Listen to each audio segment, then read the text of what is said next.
Alright, so I am going to teach you a thing or two about configuring muzzles and muzzle sound effects along with muzzle visuals like gun flashes or shells coming out or smoke or whatever else.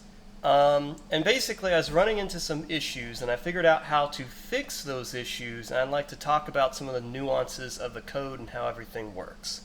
Alright, so for starters, I would like to point out that whenever you configure a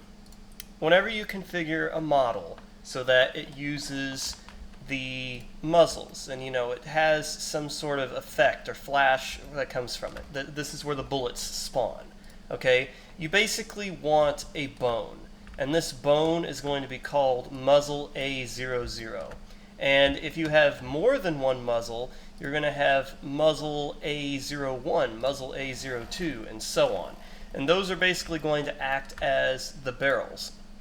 And generally speaking, you can check the true orientation of an item if you go to the hierarchy tab here, and then you click Effect Pivot Only, and you can see the red, the green, the blue.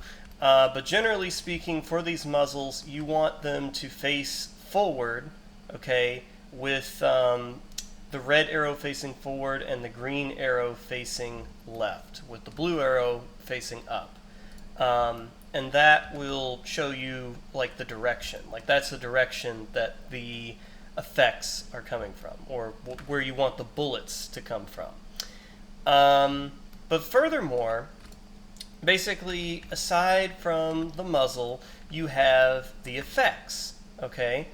And these effects, if you look at the tab, the hierarchy tab here, let me pull these out, you want the effects to be attached to the bone like this. Because I've actually learned that the flash effects, or the muzzle effects, whatever you want to call them, they have special physics applied to them in the game where they will become visible and invisible based on them being attached to the muzzle.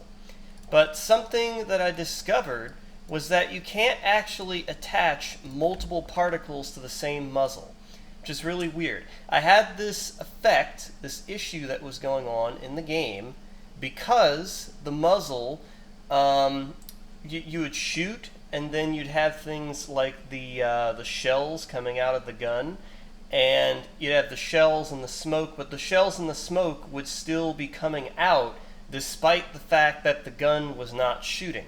And I'll show you what I mean here real quick. So, as you can see in the game, the cow is shooting, but let's say I give it some sort of move order while it's shooting. Well, all of a sudden, the shells and the smoke are still coming out of the cow for absolutely no reason. And occasionally, you'll catch it shooting like this, and then when it stops shooting, the shells are still coming out, and the smoke is still going, and you're thinking, well, why is that the case? Like, these muzzle flashes, they're still going, or they're going at the right times. The muzzle flashes activate and they turn off when it stops shooting, so why aren't the other particles? And at first, I thought it was a particles issue, but actually turns out that it's a physics issue in the game, and you're only allowed to attach one particle to one bone. So, pretty much the previous cow, the one that you just saw, looked like this, okay? So I had a particle for the shells coming out here and here, and then I had a particle for the smoke coming here and here. Now I actually decided that I like the smoke to linger every once in a while, so I didn't attach it to the final projectile or the final muzzle flash. But the gist of it is I had the bones set up like this, where everything was connected to the muzzle. But it would only register the thing that was attached to it first, the first proxy that was attached to the bone. So these other two would be ignored, and it simply wouldn't do what it's supposed to. Now, keep in mind, I believe you are still supposed to adjust the visibility.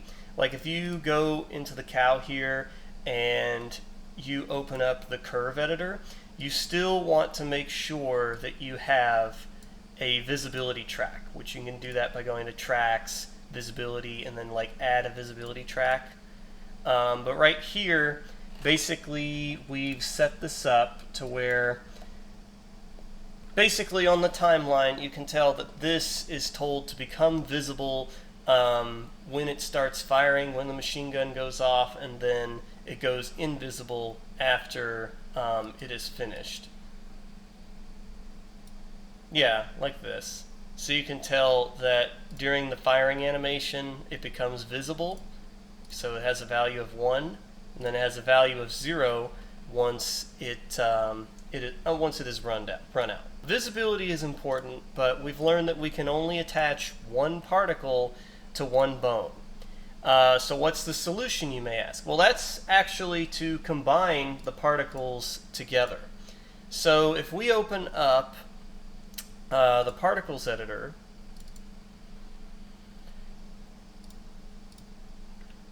then what you can see here is that we've actually combined the particles together. So you have the muzzle flash that's going on right here, but then you also have the shells that are ejecting from the gun. And both of these particles are attached, they are connected together, and this is how we're able to achieve the effect to where these bullets, well, these bullet shells are flying out at the same time as the muzzle. When the muzzle shuts off, the shells shut off as well. Something to keep in mind, you might be thinking, well, this is odd. Why are they falling that way? Shouldn't they be falling this way because of gravity?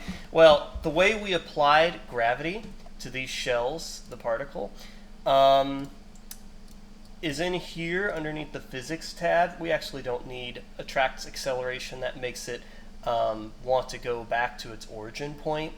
But acceleration, we have local space set to off. This basically gives the shell velocity based on its own orientation, but we don't want that. We want it based on the world's orientation. And then we just set the acceleration to -90 on the z-axis. Now you could probably adjust this even further, and probably even to simulate gravity with the attract acceleration, you can make it to where it increases, or you could use keyframe acceleration to make it increase its velocity as it's going down. But considering how short of a time these have to exist, that's not really necessary. But the point is, it's traveling at -90 on the z-axis in acceleration, and then the physics for making it move sideways is we're controlling the position, so we change the displacement of the shells, and then we change the velocity so that they are spitting out in a specific direction at a certain speed. And that's basically what we're doing for the shells, how the shells have gravity applied to them, why there's a displacement here, and yeah, you basically also have like velocity and local space set to on, because the velocity, you want this to be traveling in the direction in accordance to the cow. You don't want it traveling in accordance to the world. If this was set to off, these shells would be flying in any they'd be flying in the exact same direction no matter what direction the cow is facing. But if it's set to on, it's basically shooting off in the direction relative to wherever this particle is pointing, which is attached to the cow. But yeah, basically that's the solution. You have to combine multiple particles together into a single particle, and that makes it to where it doesn't linger. Doesn't have that problem. So assuming that you set this up correctly, you put down your particle in the correct orientation, you named it the correct thing, so you have the name of the particle right here, which is stored in your code, and then making sure that you go to the curve editor and you apply a visibility track and make sure that it's invisible for anything that is not making it invisible to anything that is not the attack animation. So that way it's only on and it's only visible when it's attacking something. Once you've done all of those things, you should be able to save it. I could have added the smoke particle to this as well, but I actually like it when the smoke lingers on the gun, so that way sometimes the smoke persists off of the gun for a little bit longer after it shoots. And I also like that if the cow is traveling anywhere and that smoke is still persisting, then it will persist from the barrel even after it has stopped firing. So that's why we have separated the smoke particle from the flash and shells particle.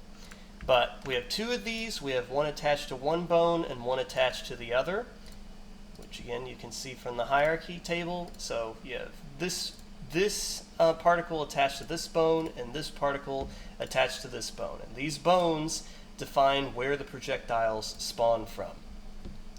So if we go ahead and we export this version of the cow and replace what I just showed, the effects are going to show up properly in the game. So as you can see, we have the bullet shells and we have the gunfire, and then when we make the cow move, the shells stop coming out of the gun.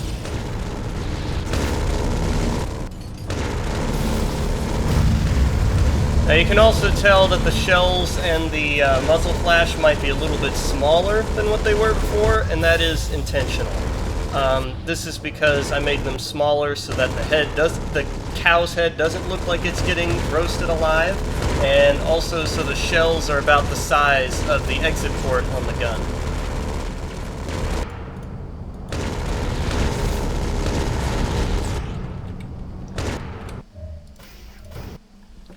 Now, aside from the shells, I do want to talk a little bit about the audio and how I was able to get the cow audio to work. We had an issue in the game where sometimes the gun would be firing or the gun was about to fire and you wouldn't hear the sound effect at all. And I've actually learned that there was something really important that was kind of an oversight that I was missing. The game is only capable of rendering so many sound effects at once. And what ends up happening is some sound effects can drown out other sound effects and make it to where you don't hear a sound go off at all. And you would think, okay, well, the minigun sound effect is really loud, it's really predominant, you probably want to hear that more than any of the other sounds, which you're right. But there is something that I was overlooking that was actually causing the sound effects to get overlapped. Now for starters, in order for the sounds to work properly, I'm using a really long, like 34-second minigun as the sound, and I'm basically setting this to is attack animation loop equals true. And what that will do is it'll actually make it to where the sound effect continues. Like normally for most guns, you have a sound effect that goes off when the muzzle flash goes off. So when a projectile exits, it makes the sound. But the problem is that the rate of fire on the gun is so high that you would rather just have the sound effect go on indefinitely for as long as the gun is shooting. So that's what we're doing there. We're basically making a really long sound effect, and we're using this. We're setting this to loop equals true. And then this, I believe it times out the animation, and this number always needs to be a little bit higher than the length of the burst of the gun in the first place. So those two things are necessary. But then if we go down to our weapon sound effects, right here, basically what we have going on is this S-effect weapon firing loop sound. And this is what's responsible for making the turret go the whole time. So those two things are necessary in order to make the unit fire that gun continuously with that sound. If you have a machine gun that is shooting rapidly, you can't just have the sound effect shoot at the same time as the projectile coming out. Otherwise, the sound effects are going to overlap each other and cut themselves off, and you don't want that. So you want a consistent sound effect that goes on for the entirety of its shooting. Now, the other thing that was the problem, again, was the sound effect just randomly cutting off, and you wouldn't know why.